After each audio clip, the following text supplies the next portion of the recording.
Hello students, आज हम लोग पढ़ने वाले हैं रिएक्शंस ऑफ कार्बोक्सिलिक एसिड। तो देखो, क्लास 12th का जो चैप्टर है aldehyde, ketone and carboxylic acid, उसके आगे का हम लोग आज पढ़ेंगे। ठीक है।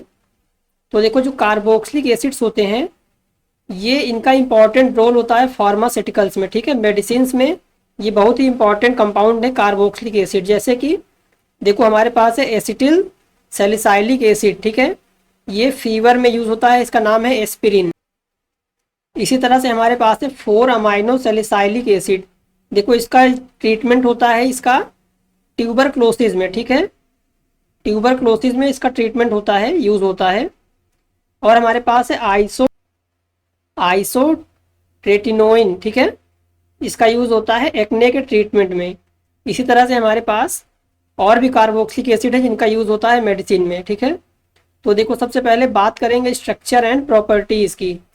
ठीक, तो देखो, स्ट्रक्चर में अगर हम बात करते हैं तो जो कार्बोनिल कार्बन होता है कार्बोक्सिलिक एसिड में, ये sp2 हाइब्रिडाइज्ड होता है। ठीक है, sp2 हाइब्रिडाइज्ड है, ट्राइगोनल प्लेनर स्ट्रक्चर होता है,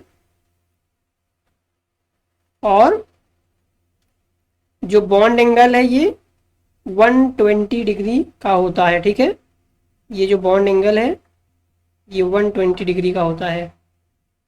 ठीक है, उसके बाद देखो, एसिडिटी की अगर बात करते हैं तो जो कार्बोक्सिलिक एसिड्स होते हैं ये माइल्ड एसिड होते हैं। ठीक है, वेरी वीक एसिड होते हैं। माइल्ड एसिड, इसका मतलब कि ये वीक एसिड होते हैं। अगर हम इसकी रिएक्शन कर देते हैं स्ट्रॉन्ग एसिड से, स्ट्रॉन्ग बेस से, ठीक है, जैसे कि NaOH, अगर स्ट्रॉन्ग बेस इसका रिएक्शन करते हैं तो जो कार्बोक्सिलिक का ये हाइड्रोजन है ये बाहर चला जाता है और हमें मिलता है कार्बोक्सिलेट आयन। ठीक है, सोडियम कार्बोक्सिलेट। इसी तरह से अगर हम बेंजोइक एसिड की रिएक्शन कर देते हैं बेंजोइक एसिड से, ठीक है, अगर हम इसकी रिएक्शन करते हैं NaOH से जो कि एक स्ट्रॉन्ग बेस है, तो देखो यहाँ पे हमें मिलता है सोडियम बेंजोएट। ठीक है, इसका यूज होता है फूड प्रिजर्वेटिव में। ठीक है, जितने भी फूड पैकेज आइटम होते हैं उन सब में sodium benzoate as a preservative डाला जाता है। ठीक है, तो ये फूड प्रिजर्वेटिव में बहुत ज़्यादा यूज होता है इसका। ठीक, अब बात करते हैं रिएक्शंस की। तो कार्बोक्सिलिक एसिड का अगर हम रिएक्शन करते हैं लिथियम एल्युमिनियम हाइड्राइड से, जो कि एक रिड्यूसिंग एजेंट है। ठीक है, लिथियम एल्युमिनियम हाइड्राइड ये एक रिड्यूसिंग एजेंट है, तो ये कार्बोक्सिलिक ग्रुप को रिड्यूस कर देगा किसमें, एल्कोहल में। ठीक है, तो यहाँ पे हमें मिलेगा RCH2OH। अगर बॉन्ड लाइन स्ट्रक्चर बनाते हैं तो मिलेगा हमें RCH2OH। समझ में आया, क्योंकि ये एक रिड्यूसिंग एजेंट है तो ये कार्बोक्सिलिक एसिड को एल्कोहल में कन्वर्ट कर देता है। ठीक, उसके बाद देखो, दूसरा है अगर हम रिएक्शन करते हैं कार्बोक्सिलिक एसिड की बोरेन के साथ BH3, या फिर डाई बोरेन के साथ B2H6, तब भी हमें मिलता है यहाँ पे एल्कोहल RCH2OH। ठीक है, ये जो कार्बोक्सिलिक ग्रुप है ये CH2 में कन्वर्ट हो जाता है। ठीक है, तो अगर हम ऐसे लिखते हैं इसका स्ट्रक्चर, तो यहाँ पे 2 हाइड्रोजन ऐड हो गए हैं। ठीक है, तो कार्बोक्सिलिक एसिड कन्वर्ट हो गया एल्कोहल में। ठीक है, with the reaction of borane BH3 या B2H6। नेक्स्ट रिएक्शन है हमारे पास रिएक्शन विद SOCl2। ठीक है, देखो ये क्या करता है, यहाँ पे हमें मिलेगा acid chloride RC double bond OCl। जो ये हाइड्रोक्सी ग्रुप था ये बाहर चला जाएगा और हमें यहाँ पे क्लोरीन ऐड हो जाएगा। ठीक है, तो इसको बोल देंगे एसिड क्लोराइड।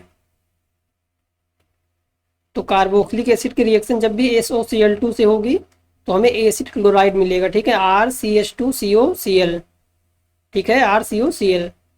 उसके बाद देखो, नेक्स्ट रिएक्शन हमारे पास है preparation of anhydride, acid anhydride. तो देखो, कार्बोक्सिलिक एसिड की रिएक्शन अगर हम करते हैं हाई टेम्परेचर पे तो हमें यहाँ पे मिलेगा RC डबल बॉन्ड O और डबल बॉन्ड O। ठीक है, इसको बोलते हैं एसिड एनहाइड्राइड, एसिड एनहाइड्राइड बोलते हैं, ठीक है। तो कार्बोक्सिलिक एसिड की रिएक्शन होगी हाई टेम्परेचर पे in the presence of acid, तो हमें मिलेगा एसिड एनहाइड्राइड, ठीक। उसके बाद देखो नेक्स्ट रिएक्शन हमारे पास जो है, इसका नाम है preparation of ester via Fischer esterification reaction. तो देखो यहाँ पे अगर हम कार्बोक्सिलिक एसिड की रिएक्शन करते हैं एल्कोहल से in the presence of acid, तो हमें यहाँ पे मिलता है RC डबल बॉन्ड O इसको बोलते हैं ईस्टर, ठीक है। तो यहाँ पे हमें ईस्टर मिलता है और साथ में मिलता है H2O, ठीक है। तो जब भी कार्बोक्सिलिक एसिड की रिएक्शन होगी एल्कोहल से in the presence of acid, तो हमें मिलेगा ईस्टर, ठीक है। जैसे कि देखो यहाँ पे अगर हमारे पास है C डबल बॉन्ड OH, इसके रिएक्शन अगर हम करते हैं CH3OH से in the presence of H2SO4, ठीक है। तो देखो यहाँ पे क्या मिलेगा, यहाँ पे हमें मिलेगा C डबल बॉन्ड OCH3, ठीक है। तो जो ये वाला जो पार्ट है, देखो जो ये OMe वाला पार्ट है ये आता है एल्कोहल से, ठीक है। ये जो OCH3 वाला पार्ट है यहाँ पे आया है, ये एल्कोहल से आया है, और ये H2O बाहर चला जाता है यहाँ पे, ठीक है। तो प्लस H2O, समझ में आया। उसके बाद देखो नेक्स्ट रिएक्शन, अगर हम कार्बोक्सिलिक एसिड की रिएक्शन करते हैं NaOH स्ट्रॉन्ग बेस है, तो सबसे पहले हमें मिलेगा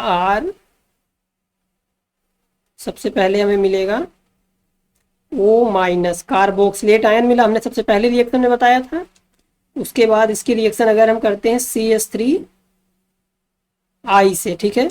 तो यहाँ पे होगी SN2 रिएक्शन, ये अटैक करेगा ऐसे, और ये I- अच्छा लिविंग ग्रुप है, ये बाहर चला जाएगा। तो यहाँ पे मिलेगा RC डबल बॉन्ड OCH3, यहाँ पे मिला ईस्टर, समझ में आया, प्लस I-, तो यहाँ पे भी हमें ईस्टर मिलेगा, ठीक है। तो ये हमारी रिएक्शंस थी कार्बोक्सिलिक एसिड की। इसके बाद हम लोग देखेंगे नेक्स्ट रिएक्शन विथ अमोनिया, ठीक है।